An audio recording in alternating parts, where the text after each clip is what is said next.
చూసుకుంటే రాష్ట్రంలోని ప్రభుత్వ పాఠశాలలో సాంకేతికత ఆధారంగా బోధనకు పునాది పడుతోంది. విద్యార్థులకు వీడియో ఆధారిత బోధన, కంప్యూటర్ కోడింగ్, పోటీ పరీక్షలకు ఉచిత శిక్షణ అందించేందుకు రంగం సిద్ధమైంది. ఈ మేరకు ముఖ్యమంత్రి రేవంత్ రెడ్డి సమక్షంలో 6 ప్రముఖ జాతీయ, అంతర్జాతీయ ఎన్డీఓలతో కలిపి రాష్ట్ర విద్యాశాఖ అవగాహన ఒప్పందం నిన్న కుదుర్చుకుంది. విద్యారంగంలోని నూతన వరవడికి నాంది పలికే ఈ ఒప్పందం ద్వారా 1వ తరగతి నుంచి ఇంటర్మీడియట్ వరకు ఉచితంగా అత్యాధునిక బోధన సేవలు అందుతాయని కూడా విద్యాశాఖ ఇప్పటికే చెప్పింది.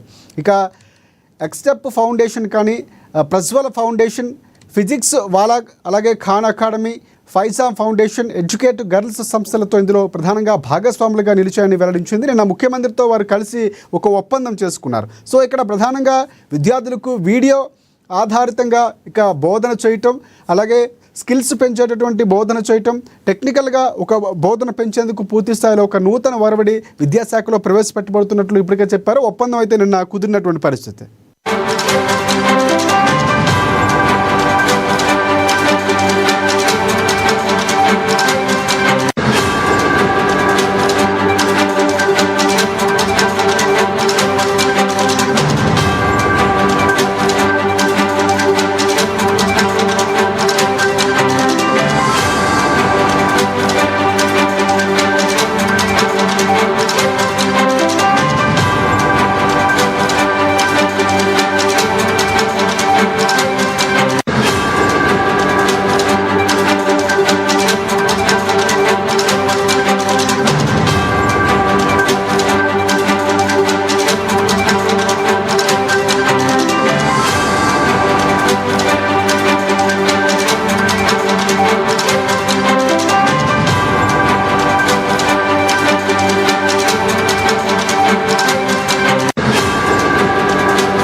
రైట్. రాష్ట్రంలోని ప్రభుత్వ పాఠశాలలో సాంకేతికత ఆధారంగా బోధనకు పునాది పడుతుంది. విద్యార్థులకు వీడియో ఆధారిత బోధన, కంప్యూటర్ కోడింగ్, పోటీ పరీక్షలకు సంబంధించి ఉచిత శిక్షణ అందించేందుకు రంగం సిద్ధమైంది. ఈ మేరకు ముఖ్యమంత్రి రేవంత్ రెడ్డి సమక్షంలో 6 ప్రముఖ జాతీయ, అంతర్జాతీయ ఎన్జీఓలతో ఇక రాష్ట్ర విద్యాశాఖ అవగాహన ఒప్పందం కుదుర్చుకుంది. ఇదే అంశానికి సంబంధించి పూర్తి అప్డేట్స్ అందించేందుకు మా ప్రతినిధి రమేష్ మనకి లైవ్లో సిద్ధంగా ఉన్నారు. రమేష్, చెప్పండి, చాలా విద్యారంగంలో ఒక కొత్త వరవడిగా చెప్పుకోవచ్చా? పూర్తిగా ఏ అంశాలకు సంబంధించి నిన్న ఒప్పందం కుదిరింది, పూర్తి అప్డేట్స్ ఏంటి? తెలంగాణలో అకాడమిక్ ఇయర్ అయితే స్టార్ట్ అయింది రాజశేఖర్. ఇందుకు సంబంధించి ఇప్పటికే ప్రభుత్వ పాఠశాలలు, అలాగే ప్రైవేట్ పాఠశాలలు, కాలేజీలు కూడా ప్రారంభమవుతున్నాయి. ఈ నేపథ్యంలో పాఠశాలలకు, ముఖ్యంగా ప్రైవేటు, కార్పొరేటు సంస్థలకు ధీటుగా ప్రభుత్వ విద్యారంగాన్ని బలోపేతం చేస్తామని రేవంత్ రెడ్డి ప్రభుత్వం హామీనిచ్చింది. ఈ మేరకు అందులో భాగంగా కూడా ముఖ్యంగా ప్రాథమిక స్థాయి నుంచే టెక్నాలజీ బేస్డ్ ఎడ్యుకేషన్ అందించేందుకు కూడా ప్రభుత్వం కట్టుబడి ఉంది. ఇందులో భాగంగా 6 ఎన్జిఓ సంస్థలతో కూడా వాళ్ళు ప్రభుత్వం ఒప్పందం చేసుకుంది. ఇందులో భాగంగా ప్రాథమిక విద్యా స్థాయితో పాటు ఇంటర్మీడియట్ లెవెల్ వరకు విద్యార్థులకు ఆయా స్థాయిల్లో టెక్నాలజీ బేస్డ్ ట్రైనింగ్, అట్లాగే శిక్షణను కూడా ఇవ్వడం జరుగుతుంది.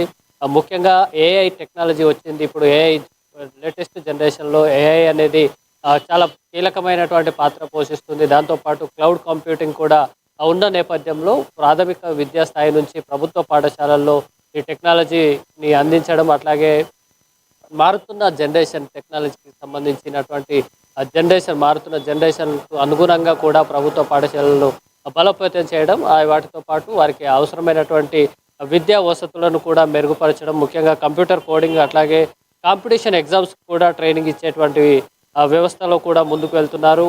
ముఖ్యంగా మహిళా విద్యార్థులకు సంబంధించి బాలికా విద్యను ప్రోత్సహించడం, టెక్నాలజీకి సంబంధించినటువంటి వీడియో ఆధారితంగా కూడా విజువల్ క్లాసెస్ కూడా చెప్పడం జరుగుతుంది. ఇందులో చూస్తే కనుక కోడింగ్, కంప్యూటర్ నేషనల్ థింకింగ్, అట్లాగే నీట్, జేఈఈ, క్లాట్ వంటి పోటీ పరీక్షలకు కూడా బేసిక్ లెవెల్ నుంచే కూడా శిక్షణ ఇవ్వడం జరుగుతుంది. ఇందులో భాగంగా ఇప్పటికే ఎక్స్టెప్, ప్రజ్వల ఫౌండేషన్, అట్లాగే ఫిజిక్స్ వాలా, ఖాన్ అకాడమీ, అట్లాగే ఫైజామ్ అకాడమీ, ఎడ్యుకేట్ గర్ల్స్ సంస్థలతో ప్రభుత్వం అయితే ఒప్పందం చేసుకుంది. ఇప్పటికే ఇన్ఫోసిస్ సహ వ్యవస్థాపకుడు నందన్ నిలేకని నేతృత్వంలో నడుస్తుంది ఎక్స్టెప్ ఫౌండేషన్ అనేది. ఇప్పటికే 540 ప్రభుత్వ పాఠశాలల్లో తన సేవల్ని ఎన్జిఓ అందిస్తుంది. ఇంకా 5,000 పాఠశాలలకు కూడా 33 జిల్లాల్లో 5,000 పాఠశాలను ఎంపిక చేసిన వాటిల్లో 3వ తరగతి నుంచి 5వ తరగతి విద్యార్థులకు కూడా తెలుగు, ఇంగ్లీష్, అట్లాగే గణితం సబ్జెక్ట్లో కూడా ప్రాథమిక అంశాలపై కూడా శిక్షణనిస్తుంది. ముఖ్యంగా మనం చూసుకుంటే అబికస్ కానీ అట్లాగే స్పీడ్ మ్యాథమెటిక్స్, వేదిక్ మ్యాథమెటిక్స్ కానీ స్పీడ్ మ్యాథమెటిక్స్ కానీ ఇట్లాంటి అంశాలలో ఈ సంస్థ ట్రైనింగ్ ఇవ్వనుంది. దీంతోపాటు ఫిజిక్స్ వాళ్ళ సంస్థ ఇంటర్మీడియట్ విద్యార్థి స్థాయిలో ఉన్నటువంటి విద్యార్థులకు నీట్, జేఈఈ, క్లాట్ పోటీ పరీక్షలకు సంబంధించిన ట్రైనింగ్ ఇవ్వడం జరుగుతుంది. అట్లాగే పాఠశాల ప్రాథమిక స్థాయి విద్యార్థుల నుంచి కూడా ఈ కాంపిటేటివ్ ఎగ్జామ్లకు కూడా ఈ డైరెక్షన్స్ కూడా ఈ సంస్థ ఇవ్వబోతుంది. అట్లాగే ఖాన్ అకాడమీ తోటి కూడా ప్రభుత్వం ఒక MOU చేసుకుంది. దీంట్లో 6 నుంచి 10వ తరగతి విద్యార్థులు ఎవరైతే ఉంటారో వాళ్ళందరికీ కూడా వీడియో ఆధారిత క్లాసులు అయితే నిర్వహించబోతున్నారు. ముఖ్యంగా సైన్స్ అండ్ ఇంజనీరింగ్, అట్లాగే టెక్నాలజీ, మ్యాథ్స్కి సంబంధించిన సబ్జెక్టులను 4 సబ్జెక్టులను కూడా విజువల్ క్లాసుల ద్వారా, వీడియో క్లాసుల ద్వారా కూడా వారికి బోధించడం జరుగుతుంది. ఇక సునీత కృష్ణన్ నడుపుతున్నటువంటి ప్రజ్వల ఫౌండేషన్ ముఖ్యంగా బాలికలకు సంబంధించినటువంటి కేసులు కానీ అట్లాగే బాలికలకు సంబంధించినటువంటి ఎడ్యుకేషన్ అయితే అనేక రంగాల్లో ఈ సంస్థ కూడా పనిచేస్తుంది. ఈ నేపథ్యంలో ఒకటి రమేష్, ప్రధానంగా అంటే 6 సంస్థలు 6 NGOలతో ఒప్పందం చేసుకుంది రాష్ట్ర విద్యాశాఖ. ప్రధానంగా ఒక్కొక్క NGOకి సంబంధించి ఏ ఒప్పందాలు కుదిరాయి, ఏ NGO అంటే ప్రధానంగా కొన్ని NGOస్ సైన్స్ అండ్ టెక్నాలజీ విభాగాలకు సంబంధించి వారి విద్యా బోధనలో ప్రాతినిధ్యం వహించబోతున్నారు. ఇలాంటి అంశాలు ఉన్నాయి. సో ఇక్కడ 6 సంస్థలకు సంబంధించి ఏ సంస్థ ఏం చేస్తుంది? ముఖ్యంగా చూసుకుంటే ప్రజ్వల ఫౌండేషన్ అనేది బాలికలకు సంబంధించి అట్లాగే ఉమెన్స్ ఆర్గనైజేషన్కు కూడా పనిచేస్తుంది.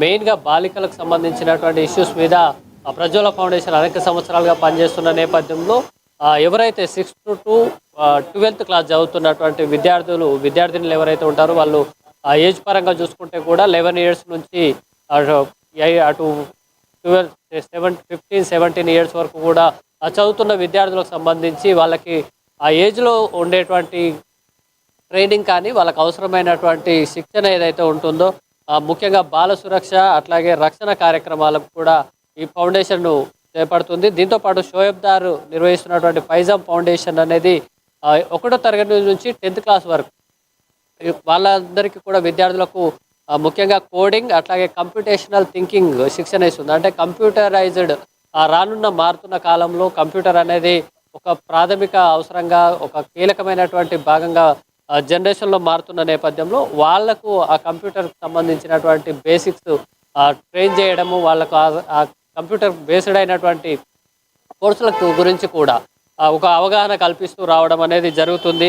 అట్లాగే సఫీనా హుసేన్ ఆధ్వర్యంలో జరుగుతున్నటువంటి ఎడ్యుకేట్ గర్ల్స్ అనే ఫౌండేషన్ ఇప్పటికే 16,000 మందికి పైగా పిల్లలను స్కూల్లో చేర్పించడం జరుగుతుంది. దీంతోపాటు అక్షరాస్యత, విద్యా అవకాశాలు వాటి మీద మోటివేషన్ చేసి ఎవరైతే స్కూల్కు దూరంగా విన్న విద్యార్థులకు సంబంధించి వాళ్ళని స్కూల్కు తిరిగి రప్పించడం అనేది జరుగుతుంది. ముఖ్యంగా ఓవరాల్గా చూసుకుంటే కనుక ప్రభుత్వం అనేది ఒక ప్రైవేటు సంస్థలకు, కార్పొరేట్ విద్యా సంస్థలు ఏవైతే ఉన్నాయో వాళ్లకు ధీటుగా ప్రభుత్వ విద్యా సంస్థలను బలోపేతం చేయడము, అందులో భాగంగానే ఇప్పుడు వస్తున్నటువంటి క్లౌడ్ కంప్యూటింగ్ కానీ, AI ఆధారిత బేస్డ్ కానీ, అట్లాగే క్లాస్ రూమ్ పద్ధతిలో కూడా, బోధనా పద్ధతిలో కూడా ఒక మార్పులు అయితే తీసుకురావడం జరుగుతుంది. క్లాస్ రూమ్ టీచర్ వచ్చి చెప్పడమే, ఫిజికల్ టీచర్ వచ్చి చెప్పడం కంటే కూడా వీడియో లెసన్స్ చెప్పడం ద్వారా ఒక మంచి అంటే నేరుగా మైండ్లోకి ఎక్కేటువంటి అవకాశం ఉంటుంది. జనరల్గా మనం ఒక థియరీ కూడా ఉంది, సైంటిఫికల్గా కూడా ఇది ఒక క్లాస్ రూమ్లో టీచర్ చెప్పే పాఠం కంటే కూడా సినిమా అనేది పిల్లలకు ఎక్కువగా గుర్తుంటుంది. బికాజ్ అది ఒక విజువలైజేషన్ అనేది ఉంటుంది. కాబట్టి అట్లాంటి టెక్నాలజీని కూడా ప్రభుత్వం అనేది దీన్ని పాఠశాల విద్యాలయంలో ముఖ్యంగా ప్రభుత్వ రంగ విద్యా సంస్థల్లో ప్రవేశపెట్టడం ఒక మంచి పరిణామం. అందులో భాగంగానే మ్యాథ్స్ కానీ, సైన్స్ కానీ, టెక్నాలజీ బేస్డ్ ఎడ్యుకేషన్ని ప్రభుత్వ విద్యలో అందించడంలో భాగంగా ప్రభుత్వం అయితే ఈ రకమైనటువంటి నిర్ణయం తీసుకుందని చెప్పవచ్చు. ఇప్పటికే దానికి సంబంధించినటువంటి అడుగులు కూడా ప్రభుత్వం వేస్తుంది. ఏదైతే కార్పొరేట్ విద్యా సంస్థలు చెప్తున్నాయి, పోటీ పరీక్షల్లో జేఈఈ ట్రైనింగ్ ఇస్తున్నాం మేము 10th క్లాస్ నుంచి, హై స్కూల్ స్థాయి నుంచి, ఇంటర్మీడియట్ స్థాయి నుంచి, జేఈఈ, క్లాట్, నీట్ ఏదైతే జాతీయ స్థాయిలో జరిగేటువంటి పోటీ పరీక్షలకు బేసిక్ ఫౌండేషన్ నుంచి రైట్ రమేష్, ప్రధానంగా ఏదైతే ఈ ఒప్పందం MOU చేసుకున్నారో NGOలతో రాష్ట్ర విద్యాశాఖ ఎప్పటి నుంచి అమలు కాబోతుంది? దీనికి సంబంధించినటువంటి ఎక్విప్మెంట్ అంటే ప్రధానంగా విద్యాబోధనలో టెక్నికల్గా ఎవిడెన్స్ తీసుకోవాలి, టెక్నికల్గా ఏమైనా నేర్చుకోవాలంటే కనుక ఖచ్చితంగా కంప్యూటరీకరణ కావాలంటే అక్కడ ఉన్నటువంటి సిస్టమేటిక్గా కొన్ని పరికరాలు చాలా కీలకంగా పోతున్నాయి. సో అలాంటివి అక్కడ వ్యవస్థ సదుపాయాలు ప్రభుత్వం కల్పించడంలో సిద్ధంగా ఉందా? విద్యాశాఖకు సంబంధించి ఎప్పటి నుంచి ప్రారంభం కాబోతుంది? ఇప్పటికే నందన్ నిలేకని సంస్థ ఎక్స్టెప్ అనేది ఇప్పటికే 500 స్కూల్లో 540 ప్రభుత్వ పాఠశాలల్లో దాని సేవలు అందిస్తుంది రాజశేఖర్. ఇంకా కొత్తగా 5,000 పాఠశాలలో ఆ సంస్థ అనేది సర్వీస్ ఇవ్వడానికి సిద్ధంగా ఉంది. మ్యాక్సిమం ఈ అకాడమిక్ ఇయర్ నుంచే ఏదైతే ఎంపిక చేసిన స్కూళ్ళల్లో కూడా వీటి శిక్షణకు కూడా ఏర్పాటు చేస్తుంది. ఇప్పటికే ప్రభుత్వం అనేది కంప్యూటర్ ల్యాబ్స్తో పాటు ఏదైతే సైన్స్ ల్యాబ్స్ను కూడా ఏర్పాటు చేయడం జరిగింది. దీంతో పాటు ఇప్పటికే కొన్ని స్కూళ్లకు ఎంపిక చేసి మండల స్థాయిలో అంటే ప్రాథమిక విద్యా స్థాయి 1 to 5 5th క్లాస్ వరకు కానీ అట్లాగే హై స్కూల్ స్థాయిలో 10th వరకు కూడా ఆయా స్కూళ్ళని ఎంపిక చేసి సైన్స్ ల్యాబ్ కంప్యూటర్ ల్యాబ్స్ను కూడా ఏర్పాటు చేయడం జరిగింది. కొన్ని స్కూళ్ళలో స్కూల్ లైబ్రరీని కూడా ఏర్పాటు చేసినప్పటికీ కొంత మీరు అన్నట్టుగా అక్కడ ఇన్ఫ్రాస్ట్రక్చర్ పరంగా కొంత సమస్య ఏర్పడుతుంది. ఇప్పుడు కొత్తగా ఈ టెక్నాలజీకి సంబంధించి వీడియో ఆధారిత క్లాసుల కోసం ప్రొజెక్టర్ లాంటివి కూడా అందించాలనేది ఒక ఆలోచన ఉంది. దీనికి ఎన్జిఓల సహకారం కూడా తీసుకుంటున్నారు. ఏదైతే ఎంపిక చేసిన పాఠశాలకు ముందుగా ఈ సంస్థలు కొంత ప్రాక్టికల్గా చేసేటువంటి పైలట్ ప్రాజెక్ట్గా చేసేటువంటి అవకాశం ఉంది. ఈ అకాడమిక్ నుంచే వీటి ఏర్పాటు చేసి దాని పర్యవసానాలు దాన్ని ఒక వచ్చేటువంటి లోటుపాట్లను కూడా ప్రభుత్వం ఒక అంచనాకు వచ్చేటువంటి అవకాశం ఉంది. Rajasekhar. Right. Thanks for updates Ramesh. ప్రధానంగా చాలా కీలకంగా ఒక నూతన వరవడి తీసుకురాబోతుంది రాష్ట్ర విద్యాశాఖ. సో దీనికి సంబంధించి ఎన్జిఓలతో ఒప్పందం కుదుర్చుకున్నటువంటి అంశంగా చెప్పుకోవచ్చు. సో సదుపాయాల కల్పన చాలా కీలకంగా కాబోతుంది. ప్రొజెక్టర్లో లేకపోతే క్లాస్ రూమ్ల పెంపుదల ఉండబోతుంది. ఎందుకంటే ఈ విద్యను బోధించాలంటే దానికి సదుపాయాలు కూడా చాలా కీలకంగా కాబోతున్నాయి కాబట్టి సో అక్కడ ఎన్జిఓలతో ఒప్పందం చేసుకున్న నేపథ్యంలో సో ఇక్కడ సంస్థలకు అలాగే విద్యాశాఖకు ఒక సమన్వయ ఒప్పందంతో ముందుకు వెళ్ళే అవకాశం ఉన్నట్లు మనకి సమాచారం అందుతుంది. అలాగే మరొక అంశం ప్రధానంగా చూసుకుంటే ఇందాక మాట్లాడుకున్నటువంటి అంశాల్లో కీలకంగా కాబోతున్నటువంటి విచారణ ఏదైతే ఉందో ఫోన్ ట్యాపింగ్కి సంబంధించి సో అక్కడ సాక్షులు వాంగ్మూలం తీసుకునే అవకాశం చాలా క్లియర్ కట్గా ఉంది. రేపు టీపీసీసీ అప్పటి వర్కింగ్ ప్రెసిడెంట్గా పనిచేసినటువంటి మహేష్ కుమార్ గౌడ్ వెళ్ళబోతున్నారు. చాలా కీలకంగా 2 అంశాలు ఇప్పుడు నడుస్తున్నటువంటి పరిస్థితి కనిపిస్తుంది. ఇది ఇవాళ స్పెషల్ డ్రైవ్. మరిన్ని అప్డేట్స్ కోసం చూస్తూనే ఉండండి తెలుగు న్యూస్.